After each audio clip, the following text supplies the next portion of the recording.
Work culture में सबसे बड़ा फैक्टर होता है हमारे वर्किंग आवर्स, राइट। यूएई में जितनी भी कंपनीज हैं वो ज़्यादातर वर्क फ्रॉम ऑफिस सेटअप पे जा चुकी हैं। दो इंपॉर्टेंट चीज़ों के बारे में बात करूंगा, which is securing you working here in Dubai.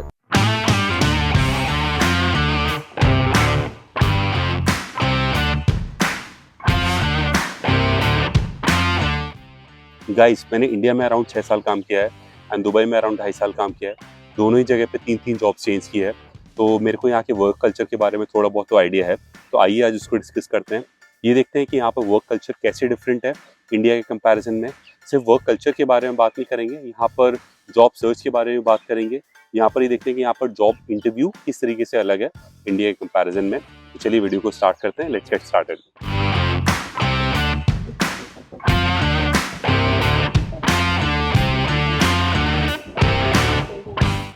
Okay guys, सबसे पहले सबसे इंपॉर्टेंट चीज़ के बारे में बात करते हैं, which is work culture.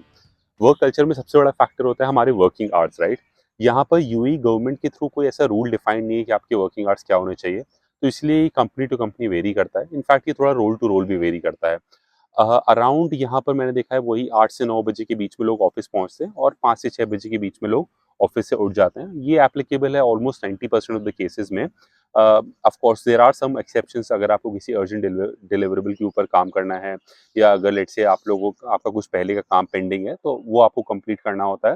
And you are considered smart enough to understand how long you want to work every day. So इस वजह से यहाँ पर कोई भी बहुत ज़्यादा क्रेजी वर्किंग आवर्स या extended period of working hours follow नहीं करता है। एटलीस्ट ये मेरा पर्सनल एक्सपीरियंस रहा है।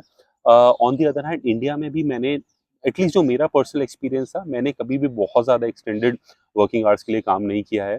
जनरली मेरा वर्क डे 8 से 9 घंटे का ही रहता था वहाँ पर भी, except for a few exceptions. India में मैंने अराउंड 6 साल के आसपास काम किया है और बहुत ही कम ऐसे दिन होंगे जिसमें मैंने कुछ 12-13 घंटे काम किया होगा। बाकी इंडिया में भी आजकल ये थोड़ी-सी डिबेट चल रही है, 70 hours work week, 90 hours work week. At least जब तक मैं इंडिया में था इतनी क्रेज़ी एक्सपेक्टेशन नहीं थी काम की। बाकी मेरे को कमेंट्स में आप लोग बताइए, क्या सच में ऐसा एक्सपेक्टेशन है लोगों की?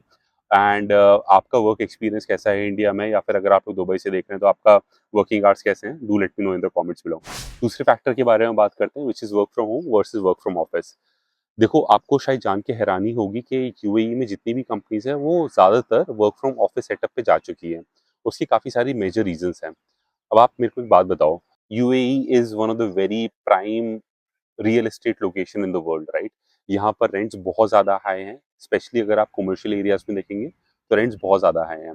अगर वो एक इतने एक्सपेंसिव जगह पर आपके लिए एक सीट रिजर्व कर रहे हैं, प्लस आपका वीज़ा भी स्पॉन्सर कर रहे हैं, तो वो ये क्यों चाहेंगे कि आप घर से बैठ के अपना काम करो? अगर वो ये चाहेंगे कि आप घर से बैठ के अपना काम करो, तो आपकी होम कंट्री में आपको जॉब दे देंगे, राइट। अगर वो चाहते हैं कि आप यूएई में बैठ के यूएई में उनके लिए काम करो, तो ऑफ कोर्स वो ये एक्सपेक्ट करेंगे कि आप ऑफिस भी आओ। ये जो भी मैं आपको बता रहा हूँ ये कोई ऑफिशियल स्टेटमेंट नहीं है, but this is what my understanding says, कि अगर इतनी महंगी जगह पर वो आपका वीजा स्पॉन्सर कर रहे हैं तो वो ये नहीं चाहेंगे कि आप घर पर बैठ के काम करो। Having said that, of course there are exception to the rules as well. Companies थोड़ी बहुत तो फ्लेक्सिबल होती हैं आपको हाइब्रिड वर्क कल्चर देने के लिए, एंड ये चीज़ कंपनी टू कंपनी वेरी करता है, इसमें कोई एक जनरल रूल नहीं है। अगला मेजर डिफरेंस एक ये भी है कि यहाँ पर जो आपके कॉलीग्स होंगे they will be from different parts of the world. यहाँ पर बहुत सारी पॉपुलेशन है जो इंडिया से है, श्रीलंका से है, बांग्लादेश से है, पाकिस्तान से है, यूके से है, लेबनान से है। तो यहाँ पर आपको एक मिक्स्ड कल्चर के बीच में काम करने का मौका मिलेगा। Of course the common tongue between all of these people is generally English. एक और चीज़ यहाँ पर बहुत अच्छी है कि यहाँ पर जो इनकी लोकल लैंग्वेज है विच इज़ अरबिक, वो उसको काफ़ी प्रिजर्व करने की कोशिश करते हैं। इंडिया में जब हम लोग होते हैं एंड अगर हम थोड़ा एक फॉर्मल सेटिंग में है तो हम लोग जनरली इंग्लिश में बात करने की कोशिश करते हैं, बट यहाँ पर ऐसा नहीं है। यहाँ पर if there are two Arabic speaking people sitting together, वो अरबिक में ही बात करते हैं, चाहे वो एक प्रोफेशनल सेटिंग हो या फिर एक लेजर सेटिंग हो। नेक्स्ट पॉइंट के बारे में बात करते हैं, which is your work week. बहुत से लोग ऐसा लगता है कि मिडल ईस्ट में जो आपका वर्क वीक होता है वो संडे टू थर्सडे होता है, बट अब ऐसा नहीं है। अभी भी काफ़ी कंट्रीज हैं जो संडे टू थर्सडे फॉलो कर रही हैं, बट यूएई में जो आपका वर्क वीक है वो अब चेंज हो गया है। अब ये नॉर्मल मंडे टू फ्राइडे वाला वर्क वीक है जैसे आपका इंडिया में चलता है। आई थिंक 1 जनवरी 2022 से ही चेंज हुआ था। पहले गवर्नमेंट एंटिटीज़ में चेंज आया था एंड अब प्राइवेट कंपनीज में भी यहाँ पर ये सेम चेंज आ चुका है। एक्सेप्ट अगर आपकी कोई पर्टिकुलर शिफ्ट है तो उसकी बात अलग है, बट यहाँ पर अब ऑलमोस्ट सारी कंपनीज मंडे टू फ्राइडे का ही वर्क वीक्स फॉलो कर रही हैं। यहाँ पर जो गवर्नमेंट कंपनीज हैं उसमें एक्चुअली एक एडेड एडवांटेज भी है। कुछ जगह पर वो लोग फ्राइडे हाफ डे भी प्रमोट करते हैं, so you are practically working 4.5 days while you are in UAE. दूसरी बात एक ये भी है कि आई थिंक आप लोगों को पता होगा कि यूएई में देयर आर 7 एमिरेट्स, उसमें से एक एमिरेट्स है जिसका नाम है शारजा। शारजा में officially there is 4 day week, तो आप मंडे टू थर्सडे ही काम करते हो, Friday, Saturday, Sunday you have 3 days off weekend. अगर मैं जॉब इंटरव्यूज़ के बारे में बात करूँ, मैंने यहाँ पर 3 अलग-अलग जॉब्स में काम किया है एंड मैंने नोटिस किया कि यहाँ पर मेरे जनरली 1 या 2 राउंड्स ऑफ इंटरव्यू ही हुए हैं, इससे ज़्यादा नहीं हुए हैं। बट इंडिया में ऑन द अदर हैंड मैंने वहाँ पर भी 3 जॉब्स में काम किया है एंड वहाँ पर मेरे anywhere between 3 to 5 rounds of interview हुए हैं। ऑल्दो यहाँ पर राउंड्स ऑफ इंटरव्यूज़ एटलीस्ट मेरे कम हुए हैं, बट मैंने ये नोटिस किया कि अगर आप यहाँ पर जॉब स्विच करते हो, तो जो आपका जॉब हंटिंग की जर्नी है, वो थोड़ी-सी लंबी है। यहाँ पर एनीवेयर बिटवीन 2 टू 3 मंथ्स लग जाते हैं without considering your notice period. यहाँ पर एक ये भी फैक्टर है कि जैसे अभी मैंने आप लोगों को बताया कि आपके जो कॉलीग्स होंगे they will be from different parts of the world, right? तो उस रीज़न से होता है क्या है कि आपका जो कॉम्पिटिशन है, वो बहुत ही ज़्यादा डिफ़िकल्ट हो जाता है। आप सिर्फ़ उन्हीं लोगों से कॉम्पीट नहीं कर रहे हो जो लोग यूएई में बेस्ड हैं, बट आप उनसे भी कम्पीट कर रहे हैं जो यूएई से बाहर हैं। तो वो लोग भी अप्लाई करने की कोशिश कर रहे हैं in the same job that you are applying for. यहाँ पर उनको कोई प्रॉब्लम नहीं है अगर उनको किसी भी कंट्री से किसी भी बंदे को हायर करना है, वो इनके लिए बहुत ज़्यादा बड़ी कॉस्ट नहीं है। इसके बारे में मैंने डिटेल में बात की अपने पिछले वाले वीडियो में, जिसका लिंक मैं डिस्क्रिप्शन में डाल दूँगा। बहुत से लोग ये सोच रहे होंगे why am I not talking about the elephant in the room which is job security. But job security के बारे में बात करने से पहले मैं दो इंपॉर्टेंट चीज़ों के बारे में बात करूँगा which is securing you working here in Dubai. तो first is UAWPS which is wage protection system. तो यहाँ पर ऐसा सिस्टम नहीं है कि आप किसी कंपनी में काम करोगे और आपको कोई कैश पेमेंट मिल सकता है।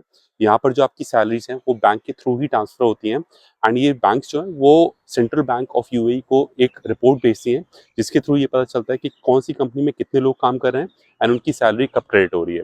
तो इस रीज़न से कभी आपकी कंपनी फॉर सम रीज़न अगर आपकी सैलरी रोक रही है या उसमें कुछ कम ज़्यादा कर रही है, then you can have a legal battle against your company using this WPS. दूसरा फैक्टर है ILOE which is involuntary loss of employment. इसमें क्या होता है कि अगर आपकी फॉर सम रीज़न अगर आपकी जॉब जाती है, अगर आप टर्मिनेट हो जाते हो, तो आपको 60% ऑफ योर बेसिक सैलरी अगले 3 महीने तक मिलेगी। इसके लिए एक छोटा-सा इंश्योरेंस होता है जिसकी बहुत ही मिनिमल कॉस्ट है, वो आपको परचेज़ करनी होती है एंड वो 12 महीने तक आपको पे करनी होती है। ओके, सो अब बात करते हैं एक्चुअल जॉब सिक्योरिटी के बारे में। देखो जॉब सिक्योरिटी यहाँ पर ऑलमोस्ट वैसी है जैसे कि अदर वेस्टर्न कंट्रीज़ में है। बहुत ज़्यादा प्रॉब्लम नहीं है ऐसी कोई कि हमेशा आपकी जॉब कोई खतरे में है, बट बहुत ज़्यादा सिक्योर भी नहीं है। आई थिंक थोड़ी बहुत फायरिंग तो अब इंडिया में भी स्टार्ट हो गई है, बट हाँ, इंडिया के कंपैरिज़न में आई डोंट नो कम है या ज़्यादा है, बट ओवरऑल सिक्योरिटी है। मतलब ऐसा नहीं होता है कि आप हमेशा यही सोचते रहते हो that tomorrow I might lose my job. तो इतनी ज़्यादा यहाँ पर प्रॉब्लम नहीं है इस बारे में। बस there is one major issue if you lose your job here, वो ये है कि आपको 1 महीने के अंदर कंट्री एग्ज़िट करनी होती है। इसका भी थोड़ा-सा वर्क अराउंड ये है कि लोग अपने स्पाउस को बोलते हैं आपका वीज़ा स्पॉन्सर करने के लिए, या फिर आप फ्रीलांसर वीज़ा यूज़ कर सकते हैं, या फिर आप वापस जाके विज़िट वीज़ा पे आ सकते हैं यहाँ पर। तो उसके भी वर्क अराउंड्स हैं, बट हाँ, ये एक थोड़ा-सा चैलेंजिंग पार्ट हो जाता है उनके लिए जो लोग यहाँ पर सालों से बसे हुए हैं and they happen to lose their job all of a sudden. Okay guys, this is all the information that I wanted to give you about difference between the job culture in India and job culture in Dubai. I hope आपको ये video अच्छा लगा होगा, थोड़ा सा informative लगा होगा। Please like share and subscribe. अगर आप लोग चैनल पे नए हैं और आपने मेरे पुराने वीडियोस नहीं देखे हैं तो प्लीज़ उनको भी जाके चेकआउट करिए एंड जो लोग भी दुबई मूव होना चाहते हैं या यूएई मूव होना चाहते हैं, उनके साथ ये वीडियो शेयर करें। May be they will find my channel very helpful. Thank you.